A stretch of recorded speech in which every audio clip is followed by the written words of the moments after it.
Hi mga ka-heart ko! Hi guys! Nandito ako ngayon sa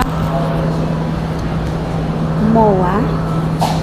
Sa isang Thai restaurant dito sa MOA. Nag-cosplay yung anak ko. Kaya yun, hinatid ko and kami naman ng aking daughter ay kumain.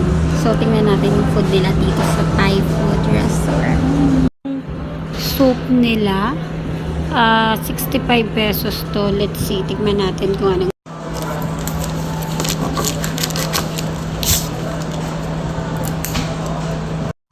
ito ay Thai noodles.